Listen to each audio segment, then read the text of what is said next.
Hey everybody, welcome back to TomGirl. We are celebrating episode 50, yay! And we're here with creator and founder of the GirlTalk Network, Sarah Pendrick. Stay tuned. You're tuned in to AfterBuzz TV, the ESPN of TV talk.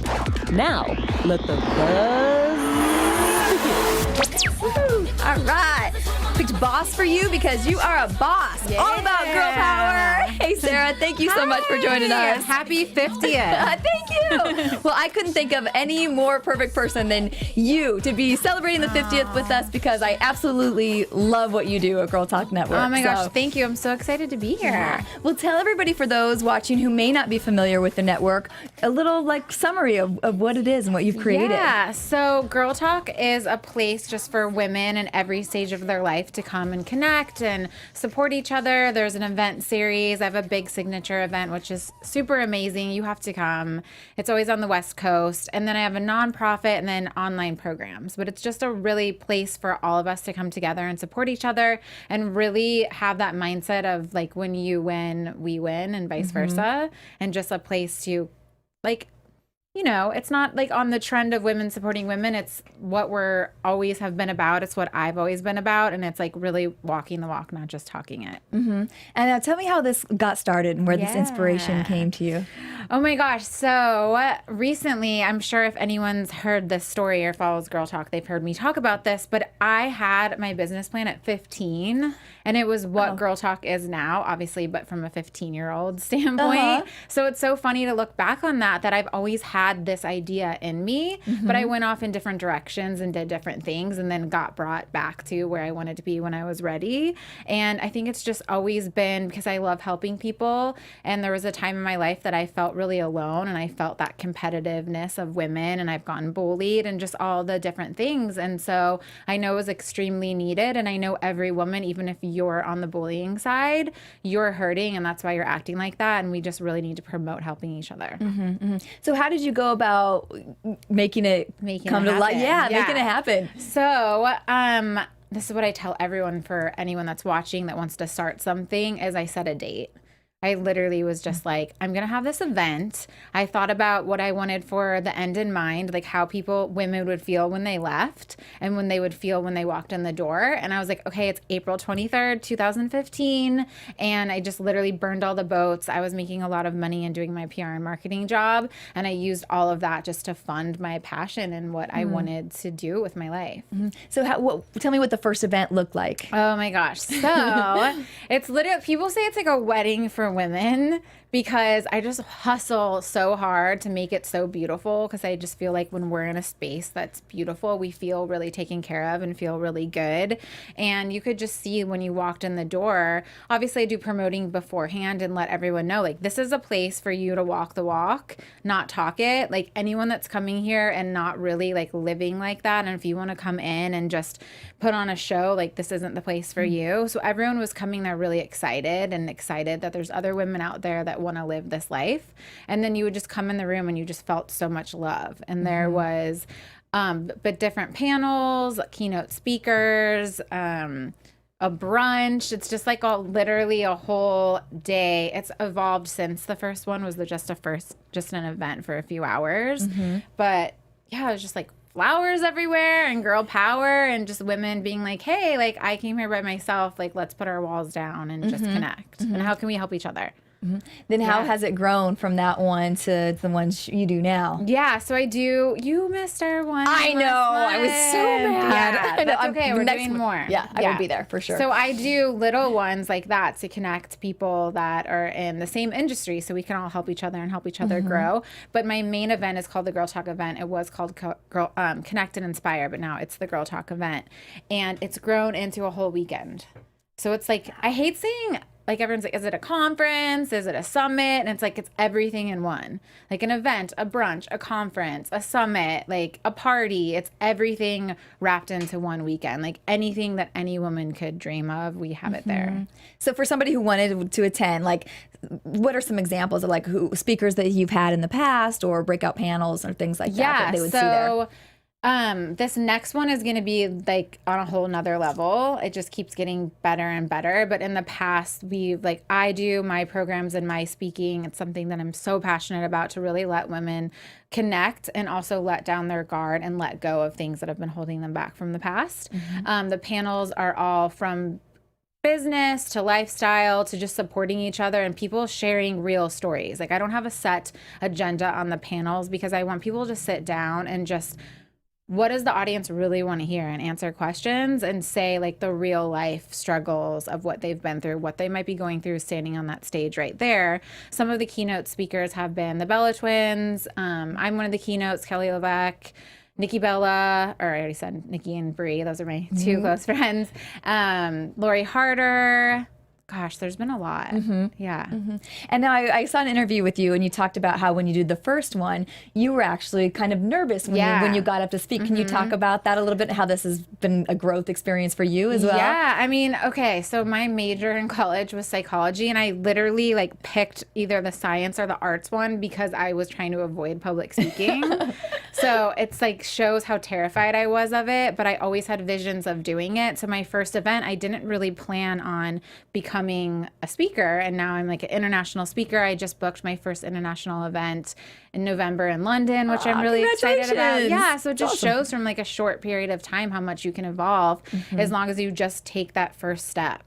So I was terrified. I was sweating. I was thinking about it like weeks before my first event. I'm laughing now because it's like, of course I always get a little nervous because you care. Yeah. But it's so funny to go from where I was then to now. But it's just like, I forced myself on stage. I realized that you don't have to show up perfect. You just have to show up. And I think that's what really let me step on stage. And everyone like loved it more I was like, oh my God, I'm standing up here. I'm sweating. I'm super nervous.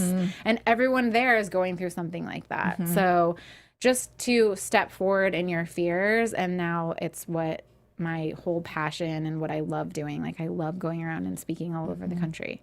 Do you think that need or that feeling of wanting to be perfect is what is holding a lot of people back or holds us back a lot? Yeah, I think so for sure. And I think that's what held me back even before, which is funny to say because I feel like I'm an open book, like I would answer anything. I wasn't vulnerable.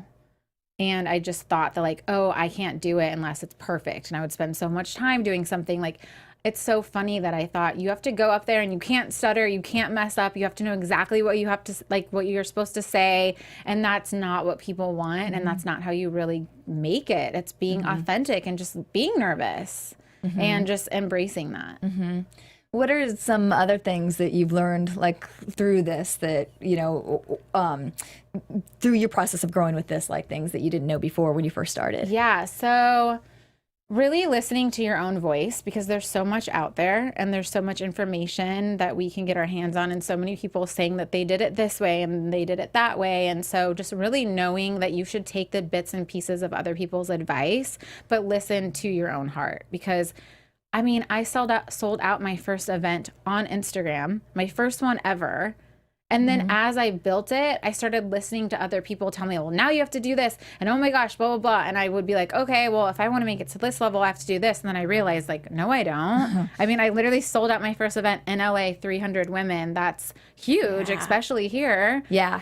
I'm like, I just need to stay in my lane and listen and accept my superpowers. So when we're out there and we have so many, as we're up leveling, you need to take that time and space for yourself to know that you really do have all the answers. How was it? So you had this idea when you were 15. Yeah. And when did you make the decision to either, you know, I'm assuming you left your PR marketing job for this, like, you know, to make that jump and dive in and trust yourself with this? So I made the decision just because I was, like I said, I was making money, but money isn't just success and it doesn't mean you're fulfilled. So I would get like this next goal. I would have this awesome client. I would do all this stuff for this brand. I would buy whatever I wanted to buy. And then I wasn't feeling fulfilled. And then in my spare time, I was doing things that made me happy, like volunteering, helping people, talking to other women. I come from a psychology background. Like I said, I love connecting people and just helping people and studying and figuring out like why and how you do things. So I was like, why am I doing this when I just have the time and I'm kind of miserable? And I just got exhausted and was like, F it, like I have to do it. Yeah. And so it started out as an LA group, and now it's a national group. And then it's also, you turned it into a nonprofit. Yes. Can you talk about the transition into making it a nonprofit? Yeah. So I actually started it as a nonprofit. Okay. But I didn't have my 501c3 at the time I was doing the events, and then I would give some of the proceeds to women and children charities that I believed in while I was developing my own program. And then I turned it into the 501c3, but now I have both legs where it's a for-purpose and then the nonprofit. Okay. Yeah.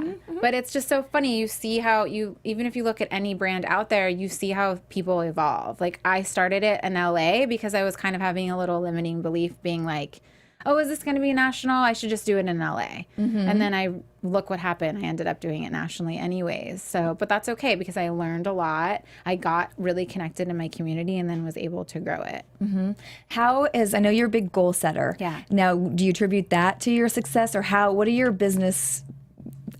make your business, how have you made this business grow?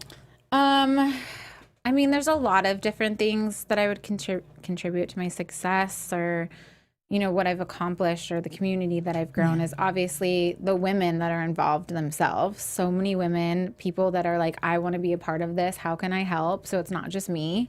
My community has contributed to everything, but I really think being honest and real and just really working on myself was the best thing that I could do. Because you could follow a rule book, you could do every marketing play, you could do everything in the book, but if you're not happy with yourself and just constantly growing on another level, I mean, you're not going to be able to hit the success that you could if you were just really being authentic. What do you see some of the common themes for the women that are coming to your events and things? Are there some similar issues or problems that they're dealing with? Yeah, I mean, everyone's different, but it's so funny because we're all the same. Like, it's like, oh, I have such a hard time meeting other women. Oh, I don't have any women in my life that like want to grow, or, especially as an entrepreneur, it is really hard for women because entrepreneurship can be lonely and it feels lonely, and we're all stuck in our thing and we forget to talk to each other and share. So I think it's just realizing there's so many women out there that feel the exact same. We just have to let our walls down and reach out. Can you talk about some of the marketing tools, like getting a little more specific, just for people out there who are trying to grow their own endeavors as well, like good marketing tools that you use? So I think, especially if you're just starting out, the most important thing is building your audience. Just really speaking to your people. It doesn't matter if it's 5 people, if it's 100 people, if it's 200,000 people. Just before, a lot of people are like, I have this idea now, how do I make money? But you need to have the people behind you and your clients or your customers that trust you. So really being authentic to yourself, because then you're going to bring in the right people that you're speaking their language. If you're trying to be something that you're not, you're going to be bringing in the wrong people. You're going to eventually discover this isn't me, and you're not building your audience that's going to stay by you forever. So I think the first step is really building your audience and just getting out there and start posting. Now, social media with any brand, it's a vital thing. People might not want to go on the social media bandwagon. They're like, I don't want to post every day. I don't want to show my face. If this is what you want to do with a brand, you need to be doing that. And what kind of tactics have you used with social media?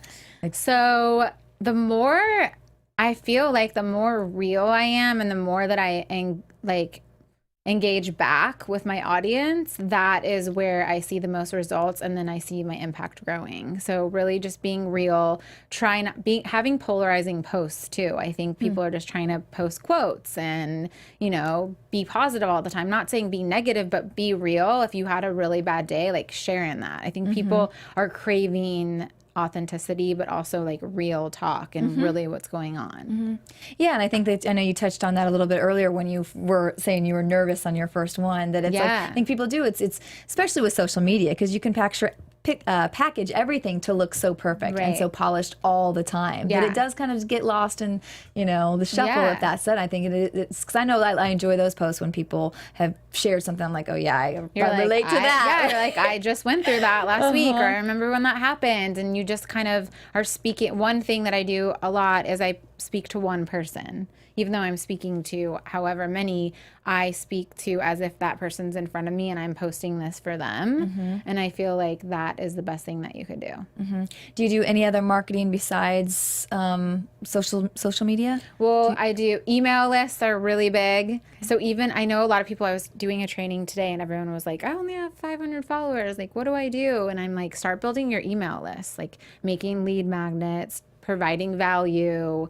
And that's so important because we don't really own our followers on Instagram. Like those could disappear at any minute. So email, and here's another thing is actually getting SMS. I think SMS is going to come back to where you can just like text your people on a mass text, and then also instant messenger on Facebook. Okay. Yeah. Okay, nice. Yeah. For the mailing list, do they just grow that by like having that link on their websites to have people join and sign up the mailing list? Is that what you recommend? Yeah. So, I mean, it's really just providing them with value, and you could have some sort of like lead magnet and help them find their superpower, have them take a quiz, have them give them stuff for free.